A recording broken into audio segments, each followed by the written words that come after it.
नमस्कार। राजस्थान की विधानसभा में कांग्रेस के एक और विधायक की एंट्री।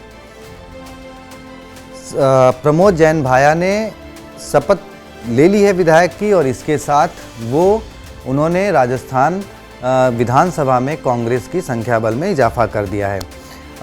जिस तरीके से पिछले दिनों अंता विधानसभा का उपचुनाव हुआ था और उपचुनाव में प्रमोद जैन भाया ने अपने करीबी प्रतिद्वंदी नरेश मीणा और मोरपाल सुमन को हराते हुए एक बार फिर जीत हासिल करी थी। हाँ, वो बात अलग है कि वो 2023 में चुनाव हार गए थे बीजेपी के उम्मीदवार से, लेकिन जिनसे वो चुनाव हारे थे उन्हें अगले 2 साल में ही कोर्ट ने 3 साल की सज़ा सुनाई, जिसके चलते उनकी विधायकी बर्खास्त कर दी गई और वहाँ पर उपचुनाव हुए। और इस तरीके से प्रमोद जैन भाया एक बार फिर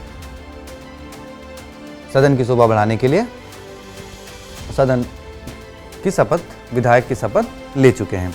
अब देखिए, अब इससे होगा क्या कि कांग्रेस सदन में वैसे तो इससे देखिए चुनाव के दौरान भी आपने सुना था कि भाई इससे बहुत ज़्यादा फर्क पड़ने वाला नहीं है, एक विधायक है उससे ना सरकार बनने वाली है ना सरकार बिगड़ने वाली है।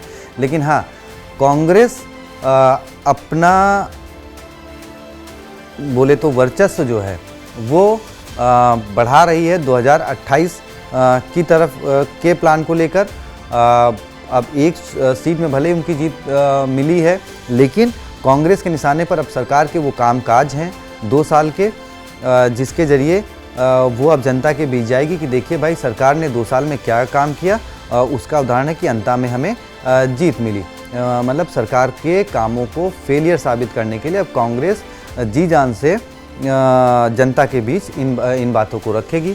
प्रमोद जैन भाया का सियासी सफ़र, वो एक बार निर्दलीय चुनाव जीते, एक बार कांग्रेस से जीते, गहलोत सरकार में मंत्री रहे और विरोधियों के निशाने पर रहे, विपक्ष के निशाने पर रहे, उन पर भ्रष्टाचार के आरोप लगे।